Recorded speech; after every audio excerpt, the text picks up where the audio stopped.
સ્વાગત છે। સમાચારની શરૂઆત કરતા પહેલા એક નજર આજના મુખ્ય સમાચારો ઉપર। અનેક રજૂઆતો બાદ આજે પણ દેવકા ગાર્ડનની હાલત જર્જરિત। ડીએમસી અને કોન્ટ્રાક્ટર વચ્ચેની લડાઈએ દેવકા ગાર્ડનનો દાટ વાળ્યો। વલસાડના ભદેલી ગામે કોંગ્રેસની કિનારા બચાવ યાત્રામાં આવેલ અર્જુન મોઢવાડિયાએ અખિલેશ યાદવ અને બાબુ બોખરિયા પર કર્યા પ્રહારો। વાપી નગરપાલિકા હદ વિસ્તારમાં ઠેર ઠેર ગંદકીની ભરમાર। સ્વચ્છ શહેરના સર્વેક્ષણમાં વાપી શહેરને 26મો ક્રમાંક મળ્યો। વલસાડ જિલ્લાનું પરિણામ 81.89%। સેટ આરજેજે સ્કૂલના વિશેષ પટેલે 99.82% સાથે A1 ગ્રેડ મેળવ્યો। હવે જોઈએ સમાચારો વિગતવાર। દમણમાં ટુરિઝમ વિભાગના દ્વારા વિકાસના નામે જણાઈ રહ્યું છે મીંડું। હાલ પણ દેવકા સ્થિત દેવકા ગાર્ડનની હાલત છે જર્જરિત, ત્યારે અહીં પર્યટકોની સંખ્યામાં થઈ રહ્યો છે ઘટાડો। નાની દમણ દેવકા ખાતે સ્થિત દેવકા ગાર્ડનનો વિકાસ જરૂરી બની રહ્યો છે। હાલ જ્યારે ગરમીની રજામાં દમણ ખાતે પર્યટકો રજા માણવા માટે આવી રહ્યા છે, ત્યારે દેવકા ગાર્ડનની હાલ દિવસે ને દિવસે હાલત ખસ્તા થઈ રહી છે। સામાન્ય રીતે દમણ પ્રશાસન દ્વારા ટુરિઝમને વધારવા માટે થઈ ઘણા પ્રયાસો કરવામાં આવી રહ્યા છે જાણવા મળી રહ્યું છે, ત્યારે આ પ્રયાસો ઓફિસમાં જ કે પછી અન્ય કોઈ સાંસ્કૃતિક કાર્યક્રમમાં વિકાસના નારા માત્ર જ દેખાઈ રહ્યું છે। હાલ વિકાસની વાતને લઈ આંખ આડે કાન થઈ રહ્યા હોય એમ જણાઈ રહ્યું છે। દેવકા ગાર્ડન ખાતે આવતા પ્રવાસીઓની સંખ્યામાં હાલ ઘટાડો જોવા મળી રહ્યો છે, જેની અસર ત્યાંના ધંધાદારી અને દુકાનદારોને થઈ રહી છે। વળી દેવકા ગાર્ડનની દેખરેખ હેઠળ આપેલ સંચાલક દ્વારા પણ વિકાસ અંગે કોઈ પગલાં લેવામાં આવી રહ્યા નથી। ગાર્ડનમાં રાખેલ રમતગમતના સાધનો પહેલા કરતા વધુ જર્જરિત હાલતમાં જોવા મળી રહ્યા છે, જેને લઈ પર્યટકો હવે અહીં આવવાનું ટાળી રહ્યા છે, જેથી દમણ પ્રશાસન ટુરિઝમ વિભાગ તરફ ધ્યાન દોરી આ ગાર્ડનને વિકસિત કરે એ જરૂરી બની રહ્યું છે, જેથી કરી ફરી એકવાર પર્યટકો અહીં મોજ માણવા ઉત્સાહપૂર્વક આવી શકે।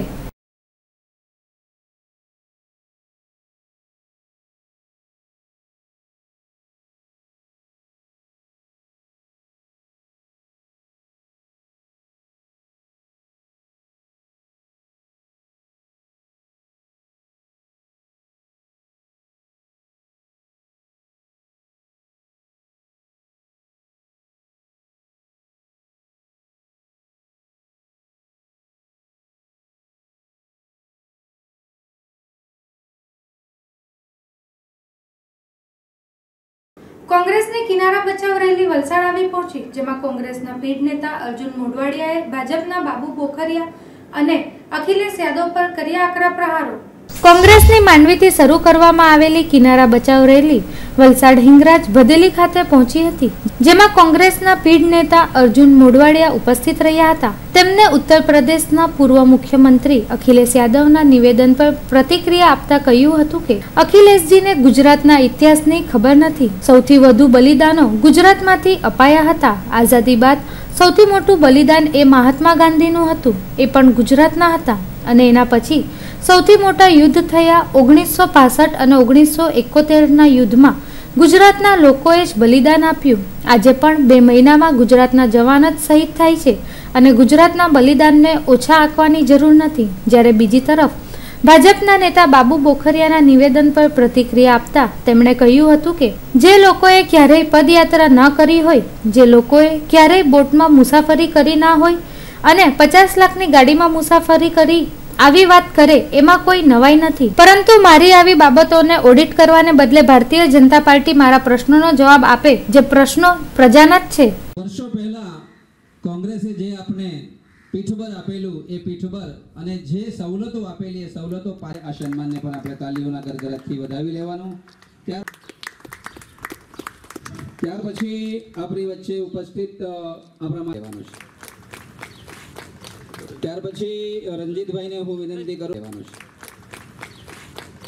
ત્યાર પછી રંજીતભાઈને હું માનું છું કે અખિલેશજીને ગુજરાતના ઇતિહાસની ખબર નથી। સૌથી વધારે બલિદાનો આઝાદી પહેલાં પણ ગુજરાતમાંથી અપાયા હતા, અને સૌથી મોટું આઝાદી પછીનું જે બલિદાન છે મહાત્મા ગાંધીનું, એ પણ ગુજરાતી હતા। એના પછી જે યુદ્ધો થયા, ખાસ કરીને 65નું યુદ્ધ અને 71નું મહાયુદ્ધ, આ બંને યુદ્ધોમાં પણ ગુજરાતના લોકોએ જ સહન કર્યું છે। ગુજરાતના અનેક જવાનો મહિને 2 મહિને આજે પણ શહીદ થાય છે જે મિલિટરીમાં છે એ બધા જ. અને અહીંયા જ જે માનવ સર્જિત આફતો છે એ ભારતીય જનતા પાર્ટીની હોય કે આવા કોમી સંગઠનોની હોય, એની અંદર પણ જો કોઈ શહીદી હોરી હોય તો ગુજરાતના લોકોએ હોરી છે. એટલે ગુજરાતના બલિદાનોને ઓછા આંકવાની કોઈ જરૂર નથી. ગુજરાતીઓને અને ગુજરાતના બલિદાનોને હું સલામ કરું છું. જે લોકોએ ક્યારેય પદયાત્રા કરી ન હોય કે જે લોકોએ ક્યારેય દરિયાની અંદર મુસાફરી ન કરી હોય, એના સુખ દુઃખ જાણવા માટે ગયા ન હોય, ક્યાં તો હવાઈ મુસાફરીમાં ઉડ્યા હોય ને ક્યાં 50 લાખની ગાડીમાં ફેરા હોય, એ આવી વાત કરે એમાં મને કશું નવાઈ લાગતી નથી. અહીંયા મારી સાથે આવવાવાળો પદયાત્રા કરી હોય તો હજારોની સંખ્યામાં લોકો આવ્યા છે અને પત્રકાર સહિતના મિત્રો મારી સાથે બોટ યાત્રામાં પણ આવ્યા છે. પણ મારું એવું ઓડિટ કરવાને બદલે ભારતીય જનતા પાર્ટીના આગેવાનો છે મારા પ્રશ્નોનો જવાબ આપે, જે પ્રજાના પ્રશ્નો છે. તમે જે બોટ બનાવવા માટે લોન આપતા હતા એ બંધ શું કરવા કરી? આજે નવી બોટ આપવા માટેનો પરવાનો કેમ નથી આપતા? તમે બોટની અંદર જે ડીઝલની અંદર સેલટેક્સ મુક્ત ડીઝલ મળતું હતું એ શું કરવા બંધ કર્યું? કેરોસીનનો જથ્થો જે કોંગ્રેસના રાજમાં 250 લીટરનો મળતો હતો એ 35 લીટરનો કેમ કર્યો? આખો દરિયા કિનારો છે તમે મોટા ઉદ્યોગ ગૃહોને વેચી દીધો. અને એની કારણે આજે જે ઉદ્યોગો પ્રદૂષણ ઓકે છે એ દરિયાની અંદર જાય છે અને એને કારણે દરિયાઈ જીવસૃષ્ટિ નાશ પામી છે. એ ઉપરાંત એ જ જે પ્રદૂષણ છે એ ધરતીમાં ઉતારે છે એટલે ખેતીને નુકસાન થયું છે. ખારું પાણી જમીન તરફ આજે દર વર્ષે 500 મીટર આગળ વધે છે. આ બાબતે અધિકારો જે પ્રજાને કોંગ્રેસ પક્ષે આપ્યા હતા એ શું કરવા તમે પાછા લઈ લીધા? એનો જવાબ પ્રજા માગે છે ને એ પ્રશ્ન અમે તમને પૂછીએ છીએ, તમે એનો જવાબ આપો. વાપીના નગરપાલિકા હદ વિસ્તારમાં આવતા સ્થળોએ ગંદકીએ જમાવ્યું છે સામ્રાજ્ય, જેને લઈ સ્થાનિક રહીશો સહિત કામર્થે અવરજવર કરનાર લોકોને પણ થઈ રહી છે મુશ્કેલીઓ. વાપી પાલિકા હદમાં આવતા વિસ્તારોમાં જ્યાં ત્યાં ગંદકી જ ગંદકી નજરે પડી રહી છે, જેને લઈ સ્થાનિકો સહિત કામાર્થે અવરજવર કરનારાઓ પણ પરેશાન બની ચૂક્યા છે. વાપી નગરપાલિકા કચેરીથી થોડા જ અંતરમાં વાપી શાકભાજી બજાર આવેલી છે. ત્યાં આગળ શાકભાજી વેચનારાઓ દ્વારા ખુલ્લેઆમ ગમે ત્યાં કચરો ફેંકી દેવામાં આવે છે. બગડેલી શાકભાજી ઉપરાંત પ્લાસ્ટિકની કોથળીઓ પણ ફેંકતા હોય છે. અહીં ઢોરો આવી બગડેલી શાકભાજીઓ ઉપરાંત પ્લાસ્ટિકની થેલીઓ આરોગતા હોય છે. એટલું જ નહીં, નગરપાલિકા કચેરીની પાછળ જ કેટલીક બિલ્ડિંગો અને દુકાનો પણ આવેલી છે, જ્યાં આગળ પણ ગટર લાઈન ઉભરાતી જ રહે છે તથા દિવસભર નીકળતો કચરો પણ ગમે તેમ આ વિસ્તારમાં ફેંકેલો જોવા મળી રહ્યો છે. વાપી ટાઉન રેલવે સ્ટેશનથી મહાત્મા ગાંધી રોડ તરફ જતા ગટર લાઈન પસાર થયેલી છે, જે ગટર પણ તૂટેલી છે તથા અહીં પણ આસપાસના રહેણાંક વિસ્તારો અને દુકાનદારો દ્વારા ખુલ્લેઆમ પ્લાસ્ટિક સહિતનો અન્ય કચરો નિકાલ કરવામાં આવે છે. આ વિસ્તારમાં પણ ગંદકીનું સામ્રાજ્ય જોવા મળી રહ્યું છે. એ જ રીતે વાપી ઇમરાનનગર, ગીતાનગર, ટાંકી ફળિયામાં પણ ગંદકી નજરે પડી રહી છે. વાપી નજીકના ચલા મુક્તાનંદ માર્ગ ઉપર પણ ગંદકીની ભરમાર જોવા મળી રહી છે. એ જ રીતે ચલા કસ્ટમ રોડ, ખોજા સોસાયટીની આસપાસ ગંદકી જ ગંદકી જોવા મળી રહી છે.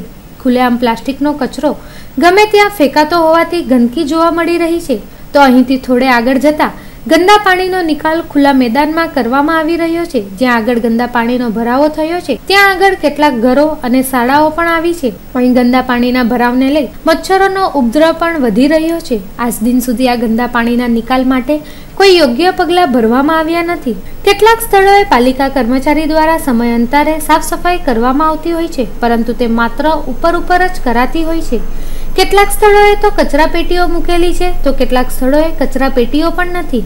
જ્યાં કચરા પેટીઓ મૂકેલી છે ત્યાંની આસપાસની ગંદકી દૂર કરાતી નથી. વાપી વિસ્તારમાં જ્યાં ત્યાં બિલ્ડિંગો, એપાર્ટમેન્ટો, સોસાયટી, ચાલીઓ તથા દુકાનો આવી જવાથી ગંદકીનો ભરમાર વધી રહ્યો છે. મોટે ભાગના લોકો ગમે ત્યાં જ કચરો ગંદકીનો નિકાલ કરતા હોય છે. ત્યારે વાપી નગરપાલિકાના મોટા ભાગના વિસ્તારોમાં ગંદકી જ ગંદકી ફેલાયેલી જોવા મળી રહી છે, જેને લઈ સ્થાનિકો પણ તોબા પોકારી રહ્યા છે.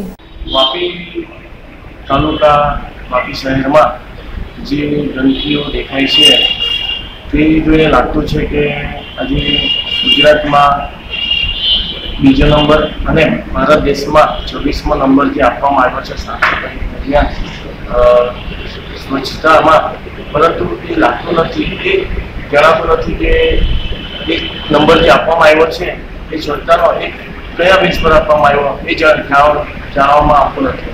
અહીંયા વાપીમાં આપણે બજારમાં જઈએ કે ગુંજન વિસ્તારમાં જઈએ, જ્યાં પણ જઈએ ત્યાં કચરાનો ઢેર ઢગલાઓ પડેલા છે.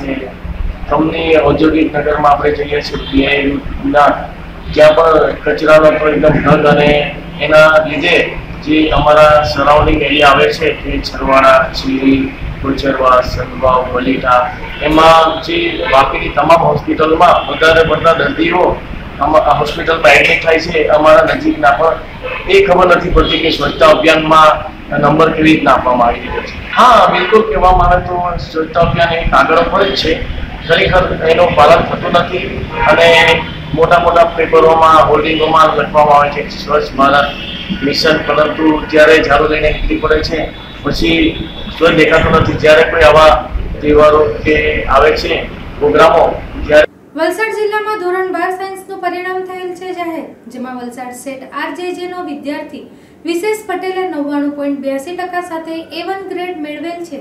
ગુજરાત બોર્ડના ધોરણ 12 સાયન્સનું 81.89% પરિણામ જાહેર થયું છે. માર્ચમાં વિજ્ઞાન પ્રવાહના ચોથા સેમેસ્ટરમાં રાજ્યમાં કુલ 1,38,727 વિદ્યાર્થીઓએ પરીક્ષા આપી હતી, જેમાંથી 1,13,598 વિદ્યાર્થીઓ પાસ થયા છે, જેમાં વલસાડની સેટ આરજેજે હાઈસ્કૂલના વિદ્યાર્થી વિશેષ પટેલે 99.82% સાથે A1 ગ્રેડમાં સ્થાન મેળવીને સ્કૂલ તથા વલસાડ શહેરનું નામ રોશન કર્યું હતું. સેટ આરજેજે શાળાના પ્રિન્સિપલ દ્વારા વિશેષ પટેલને શુભેચ્છા પાઠવવામાં આવી હતી. વિશેષ પટેલે જણાવ્યું હતું કે બોર્ડની પરીક્ષા માટે પહેલાથી જ તૈયારી કરી હતી અને શિડ્યુલ પ્રમાણે તૈયારી કરવા માટે તે તૈયારી કરતો હતો, જેને કારણે તે પરીક્ષામાં સારો દેખાવ કરી શક્યો હતો.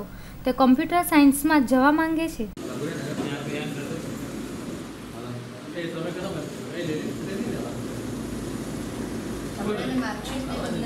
તૈયારી માટે ફર્સ્ટ તો જેવા કે એક્ઝામ માટે 1 મહિનો કે 2 મહિનો જ હોય, સ્ટાર્ટિંગથી વિચારી લીધું કે આ રીતે ટાઈમ ટેબલ બનાવવું છે, દિવસમાં આટલા કલાક કાઢવા છે આના માટે, આ સબ્જેક્ટ માટે.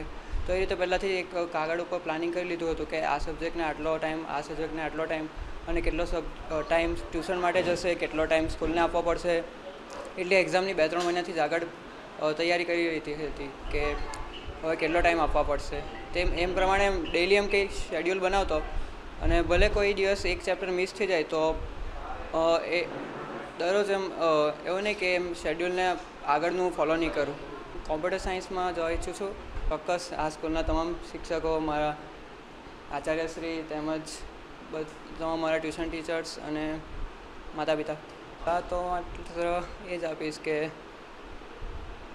માત્ર ભણવા માટે એટલે કોઈ એટલો બોજ ન લેવો કે ભણતર છે, ભણતરમાં એટલે કેટલાક સ્ટુડન્ટ એમ હોય છે કે આપણને તો ભણતરમાં રસ નહીં પડે, એમાં તો બધું ભારે આવે, લાઈફ એકદમ હાર્ડ આવે. પણ એવું નહીં, તમે એમ ડેઈલી એમ જીવનમાં એવું કંઈ નથી કે ભણતા કરતાં તમે બીજા બધા લાઈફમાં બીજા બધા પ્રસંગોને એન્જોય નહીં કરી શકો.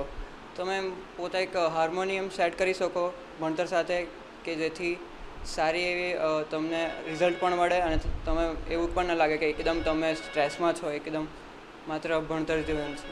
પારડી ડીસીઓ હાઈસ્કૂલનું ધોરણ 12 વિજ્ઞાન પ્રવાહનું 78.71% પરિણામ આવ્યું, જ્યારે પારડી કેન્દ્રનું 73.5% પરિણામ આવ્યું છે.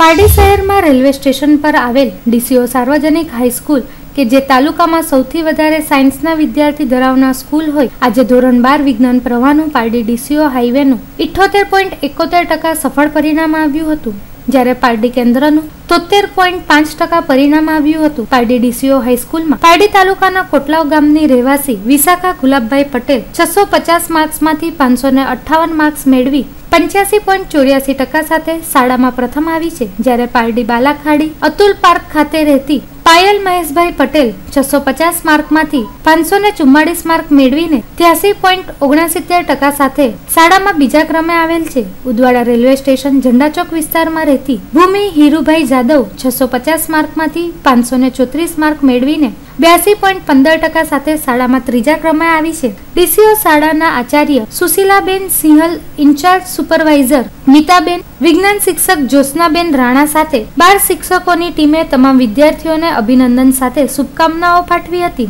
ડીસીઓ શાળાના 202 વિદ્યાર્થીમાંથી 158 વિદ્યાર્થી પાસ થયા છે, જ્યારે 43 જેટલા વિદ્યાર્થીઓ ફેલ થઈ ગયા છે. પારડી કેન્દ્ર કે જે ડીસીઓ શાળામાં આવે છે એ કેન્દ્રમાં સમાવેશ થયેલ સરસ્વતી શિશુ મંદિર, પોણિયા વાઘછીપા હાઈસ્કૂલ, ભાસ્કર ધ્રુતિ વિદ્યાલય, પારડી BRJP ઇંગ્લિશ મીડિયમ વગેરે વિજ્ઞાન પ્રવાહ ધરાવતી શાળાઓનો સફળતાપૂર્વક પરિણામ આવ્યું છે. વિશાખાબેન અને પાયલબેન તથા ભૂમિબેન આ ત્રણેય યુવતીઓએ પ્રતિભાશાળી પરિણામ લાવી તમામ શાળા પરિવાર અને પોતાના કુટુંબનું ગૌરવ પારડી તાલુકામાં વધાર્યું છે.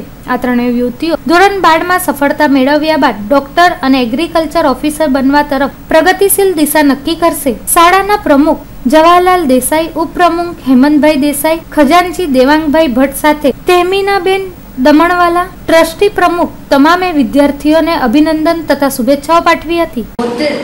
73% આવેલું છે અને પારડી કેન્દ્રનું 73.05% રિઝલ્ટ આવેલું છે, જ્યારે અમારી શાળા એટલે કે ડીસીઓ હાઈસ્કૂલનું પરિણામ 78.71% આવ્યું છે. ફર્સ્ટ પ્રથમ ક્રમે બાયોલોજી ગ્રુપની વિશાખા ગુલાબભાઈ પટેલ 82.6%. બીજા નંબર પર બાયોલોજી ગ્રુપની જ વિદ્યાર્થીની પાયલ પટેલ આવી છે અને એના પર્સન્ટેજ 80.6. હું એગ્રીકલ્ચર કરવા માગું છું. મારી મમ્મીને 70%. ટીચર્સના પણ ઘણો ફાળો છે મને. 100% ડીસી સ્કૂલ આપ્યું છે. આગળ જો મેં નીટમાં ક્વોલિફાય થયું તો ડૉક્ટર, અને જો નહીં ક્વોલિફાય થયું તો બીએસસી, પછી MSc PhD વિથ બાયોલોજી સાથે કરવા માંગુ છું. આશ્રય તો મારી મમ્મી, મારી પપ્પા, ટીચર્સ, ફ્રેન્ડ્સ. વિદેશમાં નોકરીની લાલચ આપીને સુરત અને ઓરિસ્સામાં લાખોનું ફુલેકું ફેરવી જનાર બે ઈસમોને વલસાડ LCBએ વાપીના ઝંડા ચોક પાસેથી ઝડપી લેતા ભેદ ઉકેલાયો. ઓરિસ્સા અને સુરત વિસ્તારમાં અનેક લોકોને આંતરરાષ્ટ્રીય દેશોમાં નોકરી અપાવવાની લાલચ આપીને લોકો પાસેથી પૈસા પડાવી ઓફિસને તાળું મારીને ફરાર થઈ જનાર એવા બે મિસ્ટર નટવરલાલને વાપીના ઝંડા ચોક વિસ્તારમાંથી લોકલ ક્રાઇમ બ્રાન્ચની ટીમ દ્વારા ધરપકડ કરવામાં આવતા બંને ઈસમો પાસેથી અનેક ATM કાર્ડ, કેસના ID કાર્ડ સહિત ₹1,40,300નો મુદ્દામાલ પોલીસે કબજે લીધો છે. વલસાડ જિલ્લા પોલીસ અધિક્ષક સુનિલ જોશીની સૂચના અને માર્ગદર્શન હેઠળ LCBના પોલીસ ઇન્સ્પેક્ટર RG દેસાઈ તથા સ્ટાફ વિક્રમ મનુભાઈ તેમજ અજય અમલાભાઈ સાથે વાપી ટાઉનમાં સરકારી વાહનમાં પેટ્રોલિંગ દરમિયાન વાપી ઝંડા ચોક વિસ્તારમાંથી બે ઈસમોને થેલા લઈને ફરતા હોય તેમને શંકાના આધારે પકડી લઈ તપાસ કરતા બંને પકડાયેલા ઈસમો સંતોષકુમાર પરમાનંદ બરાડ, ઉંમર વર્ષ 36, રહેવાસી બેંગાડિયા ઓરિસ્સા તેમજ હાલ રહેવાસી સુરત, જ્યારે અન્ય કે સાગર સચ્ચિદાનંદ સતપથી, ઉંમર વર્ષ 32, રહેવાસી સરપડા ઓરિસ્સા બંનેની તપાસ કરતા સુરતના ડુમ્મસ રોડ પર આવેલ વેસુમાં એક ભાડાની ઓફિસ રાખી તેમાં મેટ્રો એજ્યુકેશન પ્લેસમેન્ટ સર્વિસના નામથી ઓફિસ શરૂ કરીને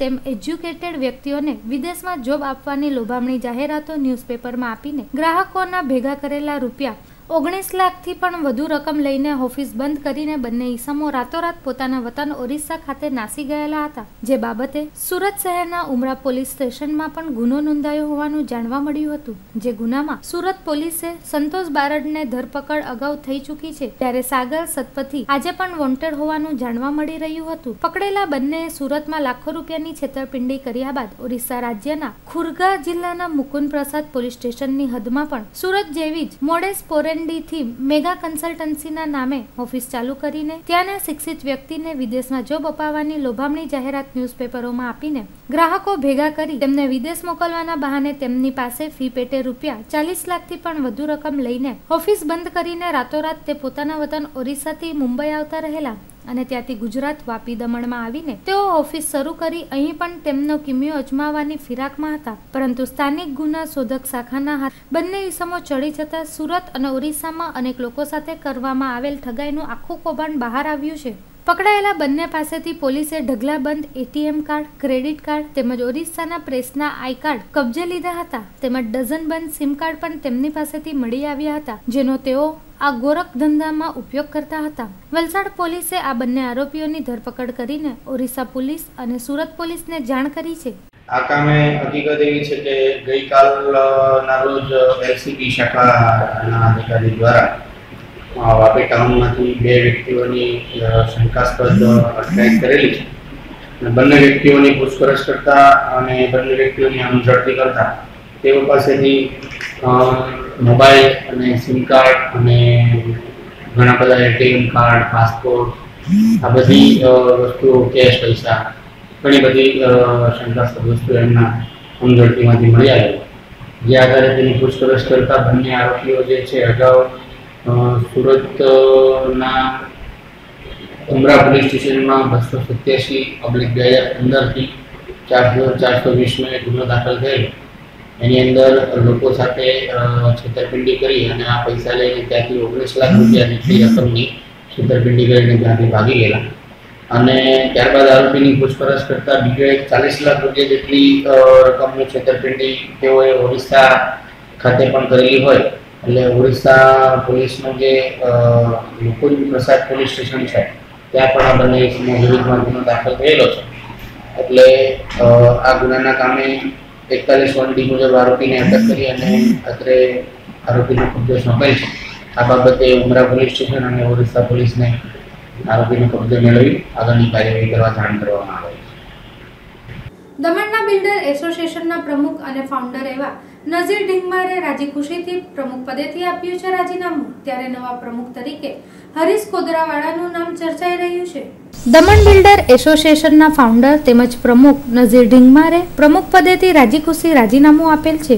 15 વર્ષથી પ્રમુખ પદે રહેનાર એવા 69 વર્ષીય નઝીર ઢીંગમારને 6 મે 2017ના રોજ એક પેનિક એટેક આવેલો હતો, જેને લઈ તેઓ હવે પહેલાની માફક ભાગદોડ ન કરી શકતા હોય તેઓએ સ્વૈચ્છિક રીતે બિલ્ડર એસોસિએશનના પ્રમુખ પદેથી રાજીનામું આપ્યું છે. વધુમાં તેઓએ જણાવેલ છે કે તેઓ જ ફક્ત મોટી વયના છે, બાકીના બિલ્ડરો તો હજી યંગ છે. ત્યારે અત્યાર સુધી સૌ કોઈએ તેઓનો સાથ આપ્યો છે, તેમ આવનાર સમયમાં તેઓ યંગ બિલ્ડરોને સાથ આપશે. હાલ જોવા જઈએ તો ઓસી સર્ટિફિકેટની સમસ્યા દમણ ખાતે બિલ્ડરોને સૌથી વધુ પરેશાન કરી રહી છે. ત્યારે આ સમસ્યાના નિરાકરણને લઈ નઝીર ઢીંગમારે 3 વાર દમણ પ્રશાસકની મુલાકાત પણ કરી હતી. તો તે સમયે પ્રશાસકે તેઓનું કામ થઈ જશેનું જણાવ્યું હતું અને એક આશ્વાસન આપ્યું હતું, પરંતુ હાલ સુધી તેઓની સમસ્યાનું નિરાકરણ થયેલ નથી. ત્યારે હાલ તેઓ દ્વારા દમણ બિલ્ડર એસોસિએશનના પ્રમુખ પદેથી રાજીનામું આપતા નવા પ્રમુખ તરીકે હરીશ કોદરાવાળાની નિમણૂક થાય તેવી શક્યતાઓ વર્તાઈ રહી છે. બિલ્ડર એસોસિએશનના પ્રેસિડેન્ટ તરીકે રાજીનામું આપવાનું મેઇન કારણ, હું 15 વર્ષથી બિલ્ડર એસોસિએશનનો ફાઉન્ડર પ્રેસિડેન્ટ છું અને રાજુભાઈ પાટીલાએ મને પ્રેસિડેન્ટ બનાવેલો. આજ સુધી આ ન્યૂ જનરેશન મને સાચવ્યો, પણ હવે મને 6મી તારીખે એક નાનો સરખો એટેક આવ્યો અને એમાં મારાથી હવે દોડધામ થશે નહીં અને આ લોકો મને ગાંઠશે નહીં. એટલે મેં સમજી ગયું કે આ મારા કારણે આ છોકરાઓ બીજા નાના બિલ્ડરો છે એમના કામ થશે નહીં ને મારા બી નહીં થશે. એટલે એ સમજીને મેં રાજીનામું આપી દીધું. બિલ્ડર એસોસિએશનના સૌથી જે વધારે જો કામ બાકી રહી ગયો હતો ઓસી ઓક્યુપેશન સર્ટિફિકેટ, કે જેના વગર અમારો પાયો જે છે, ના અમને લાઇટ મળે, ના અમને પાણી મળે, ના અમને લોન મળે. અમને મેં આજે રાજીનામું આપ્યું છે. હવે આ બિલ્ડર એસોસિએશનના ભાઈઓ શું કરે છે તે પર આધાર છે ને તે પછી નજીકના દિવસોમાં મિટિંગ થશે. રાજીનામા જાહેરાત કરી દીધી અમે આજે ટોટલ જાહેરાત કરી દીધી. અમારા દમણ બિલ્ડર એસોસિએશનના મારા સિવાય તો બધા જવાન લોકો છે ને કામ કરે એવા છે અને બધા ઉત્સાહી છે. સૌથી ઉત્સાહી માણસ જો મેં જોયો તો હરીશ કોદરાવાળો છે અને એ જો પ્રેસિડેન્ટ બને તો એને કાયદાનું બી જ્ઞાન છે, બિલ્ડિંગનું બી જ્ઞાન છે અને ઓફિસર સાથે કેવી રીતે વાત કરવી એનું બી એને થોડો અનુભવ છે. તો મારી નજર તો એના પર છે કે જો એ જો પ્રેસિડેન્ટ બને હરીશ કોદરાવાળો તો મને આનંદ થશે. 15 વર્ષના કારણે મને જેટલા કલેક્ટરો આવ્યા, જેટલા એડમિનિસ્ટ્રેટર આવ્યા, જેટલા ગવર્નર આવ્યા, એમની સાથે મારો સારો રહ્યો અને એમને મને કોઓપરેટ કર્યું. બલકે ભાનુ પ્રતાપસિંહને મેં કમ્પ્લેન કરી કામની બાબતની, તો એને કે નસીરભાઈ તમે આ જાહેરમાં કમ્પ્લેન નહીં કરો, તમારા માટે મારા દ્વાર ખુલ્લા છે, મારી ઓફિસ બી ખુલ્લી છે, ઘર બી ખુલ્લી છે, તમે આવો ને મને વાત કરો. તો મેં મારી કઠિનાઈ એમના ચેમ્બરમાં જઈને ગોવા વાત કરી કે સાહેબ હું આ કારણથી આવ્યો છું. તો ભાનુ પ્રતાપસિંહ મને 5 મિનિટમાં મારું કામ કરી નાખ્યું. હાલનું પ્રસિદ્ધ પ્રફુલ્લ પટેલ બહુ સારા માણસ છે, પણ અફસોસ કે મને સમજી નહીં શકતા. હું જે કંઈક કહું છું એમને સમજણ નહીં પડતી કે શું થાય છે ખબર નથી પડતી. આજે 4-6 મહિનાથી હું એને મળું છું, 3-4 વાર મળ્યો, પણ કામ કરશે એ વાત ચોક્કસ છે, પણ ક્યારે કરશે? કારણ કે મને તો એટેક આવ્યો છે, એવું નહીં થાય કે હું મરી જાઉં પછી કામ થાય. પ્રશાસન પાસે હું ગયો, પ્રફુલ્લભાઈ પાસે હું 3 વાર ગયો. 3 વાર એમને એમ નહીં કહ્યું કે હું કામ નથી કરું, કરીશ, મને થોડો સમય આપો. હવે સમયની પણ હદ થઈ ગઈ છે. અમે લોકો 4 મહિના, અમારી પાસે લાઇટ નથી, અમારી પાસે છે તે પાણી નથી, અમને ઓક્યુપેશન સર્ટિફિકેટ નહીં મળે તો લોન નહીં મળે, ને લોન નહીં મળે તો આજે એવી દશા છે કે અમને જે લોકોની બુકિંગ કરેલી તે લોકો અમારા લોહી પી છે અને અમને હવે મારવાના જ બાકી રહ્યા છે. અને હું આગળ જતાં એમ કહું છું કે આવી ને એવી દશા છે તો અમારા લોકોના પૈસા કેવી રીતે ચૂકવવા. મેં મારી બિલ્ડિંગની અંદર 11માં મારો એક ફ્લેટ બાકી રાખ્યું છે કે કદાચ વધારે સંકટ ઊભો થાય તો 12મા માળેથી જમ્પ કરીને આપઘાત કરી લઉં, એ સિવાય રસ્તો મારી પાસે નહીં મળે. હાલમાં સૌથી મોટામાં મોટો બિલ્ડર અમને ઓક્યુપેશન સર્ટિફિકેટ જો મળે તો અમે અમારી લોન પાસ કરાવી છે. લોન પાસ કરાવી તો લોકોને લોન મળે તો લોકો અમને પૈસા આપે. અમે વ્યાજના પૈસા લાવેલા છે, લોકોના ડોન પાસેથી માંગીને પૈસા લાવેલા છે. આજે તો અમારી એવી દશા એવી છે કે ખાવાના પૈસા નથી. કોઈ બિલ્ડર કંટાળીને એમ કે મારે હવે ફાસ ખાવું છે તો એને ફાસ ખાવા માટે રસીના પૈસા નહીં મળે. રાજીનામા મેં આપી દીધો છું, પણ મારા આ બધા જે બિલ્ડરો છે, હું સૌથી ગરડો માણસ હું છું, 69 વર્ષ ઉંમર છે. જો એ લોકો મને જ્યારે બોલાવશે તો હું જઈશ અને મારાથી જે થશે તે 2 શબ્દો હું વાત કરીશ. દમણ બિલ્ડર એસોસિએશનના સભ્યો તો 46 છે, પણ 50% હાજર રહી છે. સમાચારમાં સમય થયો છે એક નાનકડા વિરામનો. જોતા રહો જેટ ન્યૂઝ.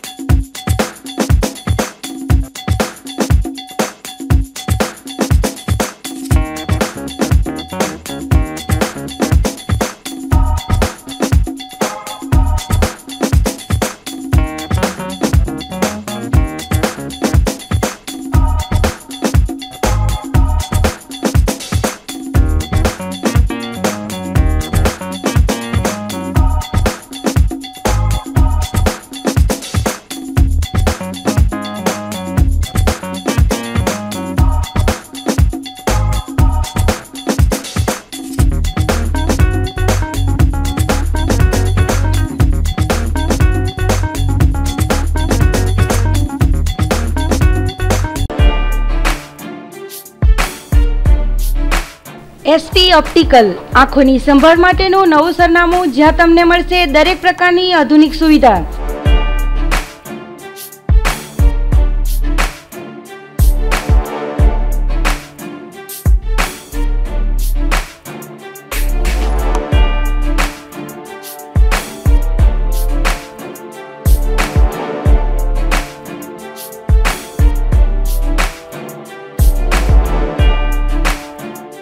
અમારે ત્યાં contact lens, fancy goggles, frame તથા નંબરના ચશ્મા બનાવી આપવામાં આવશે અને સાથે કોમ્પ્યુટરની આંખની તપાસ મફત કરી આપવામાં આવશે. તો ગ્રાહકોની જોઈ રહ્યા છો, આજે જ મુલાકાત લો. અમારું સરનામું છે SP optical, 1st floor, city centre, bus સ્ટેશનની સામે, નાની દમણ.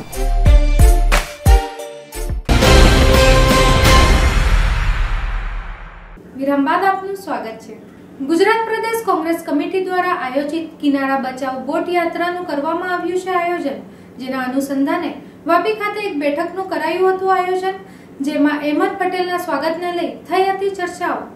ગુજરાત પ્રદેશ કોંગ્રેસ કમિટી દ્વારા આયોજિત કિનારા બચાવો બોટ યાત્રાનું આયોજન કરવામાં આવ્યું છે. ત્યારે આ કિનારા બચાવો બોટ યાત્રા ગુજરાતના અન્ય કાંઠા વિસ્તારના તાલુકાઓમાં પરિભ્રમણ કરીને તારીખ 12 મે 2017ના શુક્રવારના રોજ સાંજે 4 વાગ્યે ઉમરગામ દરિયા કિનારાના મેદાનમાં ગુજરાત પ્રદેશ કોંગ્રેસ પક્ષના વરિષ્ઠ નેતાઓની ઉપસ્થિતિમાં જાહેર સભાનું આયોજન કરવામાં આવેલ છે. જે રેલીનું સ્વાગત બપોરે 3:45 વાગ્યે વાપી મોટા 4 રસ્તા પાસે તાલુકાના કોંગ્રેસ પક્ષના આગેવાનો, હોદ્દેદારો, ચૂંટાયેલા કોંગ્રેસ પક્ષના સભ્યો ભાઈઓ બહેનો ભેગા મળીને અહેમદભાઈ પટેલ તથા તેમની ટીમનું ફૂલ પુષ્પોથી સ્વાગત કરશે। ત્યારબાદ રેલી સ્વરૂપે ઉમરગામ જવા માટે રવાના થશે, જેના અનુસંધાને કોંગ્રેસ કાર્યાલય ગુંજન પેપિલોન સામે 12 મે 2017ના રોજ અહેમદ પટેલ ઉમરગામ જવાના હોય, જેનું સ્વાગત વાપી ખાતે કરવામાં આવવાનું હોવાથી સ્વાગત કરવા માટેની ચર્ચા માટે થઈ એક બેઠકનું આયોજન કરવામાં આવ્યું હતું, જેમાં કોંગ્રેસના તમામ કાર્યકર્તાઓ, આગેવાનો, હોદ્દેદારો હાજર રહ્યા હતા।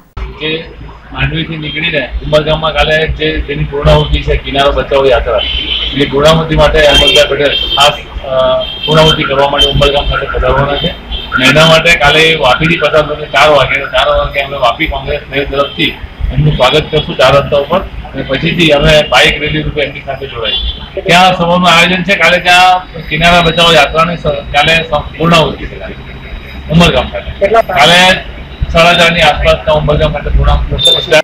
વલસાડ જિલ્લામાંથી પસાર થતા નેશનલ હાઈવે નંબર 8 ઉપર છેલ્લા વર્ષ 2016માં આશરે 700 થી વધુ અકસ્માતો થયા છે। તેના માટે જો કોઈ જવાબદાર હોય તો તે હાઈવે ઓથોરિટી છે। હાઈવે ઓથોરિટી દ્વારા જો હાઈવે પર નક્કર પગલાં ભરવામાં આવે તો અકસ્માતોને નિવારી શકાય એમ છે। વલસાડ જિલ્લામાંથી નેશનલ હાઈવે પસાર થાય છે। આ હાઈવે ઉમરગામથી વાગલધરા સુધીના આ હાઈવે ઉપર વર્ષ 2016માં 700 થી પણ વધુ અકસ્માતો થયા છે, જેમાં 300 થી વધુ વ્યક્તિઓએ પોતાના જીવ ગુમાવ્યા છે। આ અકસ્માતો માટે જવાબદાર તરીકે હાઈવે ઓથોરિટીને ગણી શકાય, કારણ કે વલસાડ જિલ્લાના વિસ્તારમાં હાઈવે ઓથોરિટી દ્વારા કોઈપણ પ્રકારના સૂચક બોર્ડ લગાવવામાં આવ્યા નથી। આ ઉપરાંત હાઈવે ઉપર સ્પીડ લિમિટના બોર્ડ પણ દ્રશ્યમાન થતા નથી। આ ઉપરાંત હાઈવે ઉપર ચેતવણીના બોર્ડ પણ દેખાતા નથી। ત્યારે હાઈવે ઓથોરિટીને ફક્ત અને ફક્ત ટોલ ટેક્સની ઉઘરાણી કરવામાં રસ હોય એવું પ્રતીત થઈ રહ્યું છે। વલસાડ જિલ્લામાં ગત વર્ષ 2016માં 740 જેટલા અકસ્માતોમાં 349 વ્યક્તિઓએ પોતાના જીવ ગુમાવ્યા છે, ત્યારે 157 વ્યક્તિઓને ફ્રેક્ચર જેવી ગંભીર ઈજાઓ થઈ છે, તો 130 જેટલા વ્યક્તિઓને સામાન્ય ઈજાઓ થઈ છે, તેમજ 130 જેટલા વાહનોને નુકસાન થયું હોવાની વિગત પોલીસના ચોપડે નોંધાયેલી જોવા મળી રહી છે। જિલ્લા ટ્રાફિક પોલીસ હાઈવે ઉપર સતત પેટ્રોલિંગ કરીને જ્યારે અકસ્માતની જાણ થાય ત્યારે તેઓ ત્યાં પહોંચી ઘાયલની સારવાર સાથે હાઈવે ઉપર થતા ટ્રાફિક જામને નિવારવાનું કામ કરી હાઈવેને ક્લિયર કરાવે છે। હાઈવે ઓથોરિટીની બેદરકારી જ્યારે સામે આવી રહી છે, ત્યારે વલસાડ જિલ્લામાં હાઈવે પર થતા અકસ્માતો માટે જો હાઈવે ઓથોરિટી સામે પણ પગલાં ભરવામાં આવે તો આ ઓથોરિટી સુધરશે અને પોતાના કાર્ય નિષ્ઠાથી કરશે। દાદરા નગર હવેલી ખાતે આયોજિત Urja cup under 19 football talent hunt ટુર્નામેન્ટનું થયું છે સમાપન, જેમાં સરકારી ઉચ્ચ માધ્યમિક વિદ્યાલય ખાનવેલની ટીમ બની હતી વિજેતા। દાદરાનગર હવેલી સેલવાસ ખાતે Urja cup under 19 football talent hunt tournament 2017નું આયોજન કરાયું હતું, જેની final match DNH football association તથા સરકારી વિદ્યાલય ખાનવેલ મરાઠી તેમજ ગુજરાતી માધ્યમની ટીમો વચ્ચે રમાઈ હતી, જેમાં સરકારી વિદ્યાલય ખાનવેલ મરાઠી ગુજરાતી માધ્યમને ડીએનએચ ફૂટબોલ એસોસિએશનને 2-1 પર હરાવી જીત હાંસલ કરેલ છે। આ અવસર પર મુખ્ય અતિથિના રૂપમાં ઉપસ્થિત દાદરાનગર હવેલી સાંસદ નટુ પટેલે વિજેતાઓને ઇનામ વિતરિત કર્યા હતા। વિજેતા ટીમને કપ તેમજ 50,000 રૂપિયા રોકડ, રનરઅપ્સ ટીમ ડીએનએચ ફૂટબોલ એસોસિએશનને 30,000 રૂપિયા રોકડ અને ત્રીજા સ્થાન પર રહેલ શાળાને 20,000 રૂપિયાનું રોકડ ઇનામ પ્રદાન કરાયું હતું। આ અવસર પર કેન્દ્રીય ઔદ્યોગિક સુરક્ષા દળના commandant Alok Kumar, deputy commandant Sachin Kapoor તેમજ તેમની સંપૂર્ણ ટીમ તથા શિક્ષાધિકારી ગૌરાંગ વોરા, લાઇન શાળા ચેરમેન ફતેહસિંહ પણ ઉપસ્થિત રહ્યા હતા। હવે આગલા ચરણ માટે છોકરીઓ તેમજ છોકરાઓની પસંદગી ટીમો અમદાવાદમાં કેમ્પ કરશે તથા દ્વિતીય ચરણમાં દાદરાનગર હવેલીનું પ્રતિનિધિત્વ કરશે। ध्यान केंद्रित करना पड़ता है, लेकिन हम अकेले कुछ भी हासिल नहीं कर सकते हैं। हमें दूसरों के समर्थन की आवश्यकता प्रत्येक स्तर पर होती है। आप सभी को यह बताना मेरा टीमों ने पार्टिसिपेट किया था, जिसमें से 8 बॉयज़ की टीम थी और 7 गर्ल्स की। आज बॉयज़ का फाइनल था, जिसमें डीएनएच फुटबॉल एसोसिएशन की टीम थी और government higher secondary school Marathi medium and Gujarati medium के बीच में फाइनल खेला गया, जिसको government higher secondary school Gujarati medium and Marathi medium ने जीता है। और जो जीतने वाली टीम थी बॉयज़ की टीम को उनको 50,000 रुपये कैश प्राइज़ था, उनको ट्रॉफ़ी दी गई है, उनको मेडल्स दिए गए हैं, सर्टिफिकेट्स दिया गया है। जो रनरअप टीम आई, जो आज के फाइनल नहीं जीत पाई, डीएनएच की टीम को 30,000 कैश प्राइज़ दिया गया है, उन्हें मेडल्स दिए गए हैं, उन्हें ट्रॉफ़ी दी गई है। और जो तीसरे स्थान पे जो बॉयज़ में आई है उनको 20,000 कैश प्राइज़ दिया गया है और सर्टिफिकेट्स दिए गए हैं। उसी तरह गर्ल्स का भी जो फाइनल मैच कल हुआ था 9 तारीख को, तो गर्ल्स की टीम जो इशू रिडे हाई स्कूल ने जीता है उसे 50,000 रुपये का cash prize, certificate, medals and trophy दिया गया है। और जो रनरअप टीम आई है सेंट जेवियर्स सिलवासा की टीम, उनको 30,000 रुपये कैश प्राइज़ दिया गया है और उनको मेडल्स दिए गए हैं, सर्टिफिकेट्स दिया गया है। और जो तीसरे स्थान पे गर्ल्स की टीम रही है वो उनको 20,000 रुपये का कैश प्राइज़ दिया गया और सर्टिफिकेट्स दिए गए। વાપી પોલીસે વીજ ચોરીના ગુનાના આરોપીની કરી છે ધરપકડ, સાથે જ તેની પાસેથી કોપરના આઇસોલેટરના પાઇપ કિંમત ₹72,000ના મુદ્દામાલને પણ કર્યો છે કબજે। વાપી પોલીસ મથકની ટીમ પેટ્રોલિંગમાં હતી ત્યારે 10 મે 2017ના રોજ ચોરીના નોંધાયેલ ગુનાનો આરોપી રવિ, રહેવાસી વાપી ગીતાનગર ગુજરાતી શાળાની બાજુમાં ઘરે જ હોવાની બાતમી મળતા પેટ્રોલિંગ ટીમ તથા બીજા પોલીસ સ્ટાફના માણસોએ રવિના ઘરે જઈ તેની ધરપકડ કરી હતી। જે બાદ તેની પૂછતાછ કરતા તેણે પોતાનો કોપર પાઇપનો ચોરીનો ગુનો કબૂલ્યો હતો। ચોરીમાં ગયેલ મુદ્દામાલ કોપરના આઇસોલેટરના પાઇપ લંબાઈ આશરે 5.5 ફૂટના, પાઇપ નંગ 6 જે પાઇપના વચ્ચેના ભાગે લોખંડના ગોળ બેઝ સાથેના, જે એક પાઇપની આશરે કિંમત ₹12,000 લેખે કુલ કિંમત ₹72,000ના મુદ્દામાલને રિકવર કરી વાપી ટાઉન પોલીસ મથકે ગુનાનો ભેદ ઉકેલ્યો હતો। તારીખ 10/5/2017ના રોજ વાપીમાં જીઈબીની અંદર એક અજાણ્યા ચોર સમય જીઈબીના જે આઇસોલેટરના પાઇપ આવે કોપરના, એ કોપરની લગભગ 72,000 જેટલી કિંમતની ચોરી કરેલી અને આ ચોરી દાખલ કરી આગળની તપાસ હાથ ધરેલી। ત્યારબાદ બાતમીદારથી ખાનગીરાએ બાતમી મળેલી કે આ જે ચોરી કરનાર વ્યક્તિ છે એ ગીતાનગરનો છે અને આ જગ્યાએ રહે છે। જે આધારે આરોપીની પકડી આરોપીની પૂછપરછ કરતા મુદ્દામાલ તેઓએ અમુક જગ્યાએ રાખેલો હોય તે મુદ્દામાલને 27મી CRPC પુરાવા અધિનિયમની કલમ 27 મુજબ મુદ્દામાલ રિકવર કરી અને તમામ મુદ્દામાલ જે છે એ પોલીસ ટૂંકા ગાળામાં રિકવર કરીને ગુનો શોધી કાઢવામાં આવ્યો। વલસાડ જિલ્લાના 2008માં નાનાપોંડા પોલીસ મથકમાં દહેજ પ્રથાના ગુનામાં પકડાયેલ મહેન્દ્ર ખાંડવીનું સારવાર દરમિયાન નીપજ્યું છે મોત। વલસાડ જિલ્લાના નાનાપોંડા પોલીસ મથકે 2008માં દહેજ પ્રથાને લઈ નોંધાયેલ ગુનામાં નાનાપોંડા પોલીસે મહેન્દ્ર ખાંડવી તેમજ તેની માતાની ધરપકડ કરેલ હતી। ત્યારે દહેજ પ્રથાના ગુનામાં મહેન્દ્રને ધરમપુરની સબ જેલમાં ખસેડવામાં આવ્યો હતો। ત્યારે સજા ભોગવી રહેલ મહેન્દ્રની બુધવારના રોજ અચાનકથી તબિયત લથડી હતી અને ગુરુવારે ફરીથી તેની તબિયત લથડતા તેને સારવાર અર્થે પ્રથમ ધરમપુર સિવિલ હોસ્પિટલમાં અને ત્યારબાદ વલસાડ સ્થિત સિવિલ હોસ્પિટલમાં ખસેડવામાં આવ્યો હતો, જ્યાં તેનું સારવાર દરમિયાન મોત નીપજતા મહેન્દ્રની મોતને લઈ અનેક સવાલોના ઘેરામાં વલસાડ પોલીસ આવી ગઈ છે।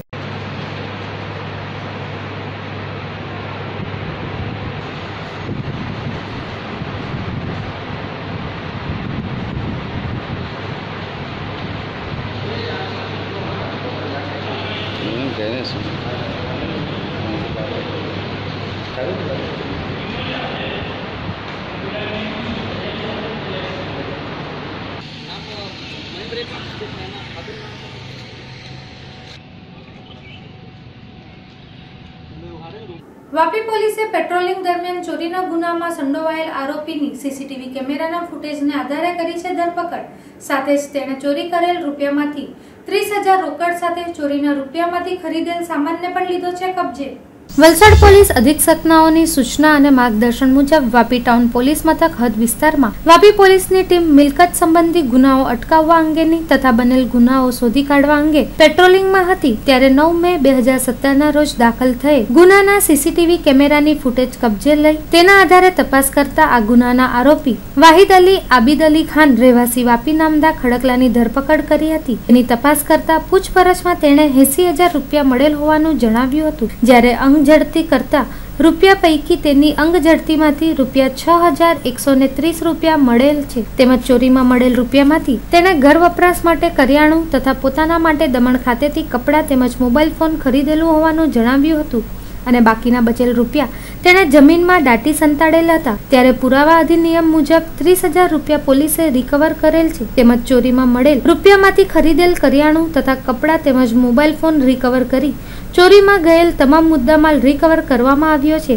આમ ચોરીનો ગુનો ટૂંક સમયમાં શોધી કાઢવામાં વાપી ટાઉન પોલીસ મથકને મહત્વની સફળતા મળી છે। આ કામે હકીકત એવી છે કે ગઈ તારીખ 9/5/2017 ના રોજ વાપી ટાઉનમાં એક શાકભાજીની હોલસેલની દુકાન આવેલી છે. એ દુકાનની અંદર દુકાનના જે માલિક છે એ 80,000 રૂપિયા જેટલી કિંમત રોકડ રકમ પોતાની દુકાનમાં મૂકી અને સાંજે ઘરે ગયેલા.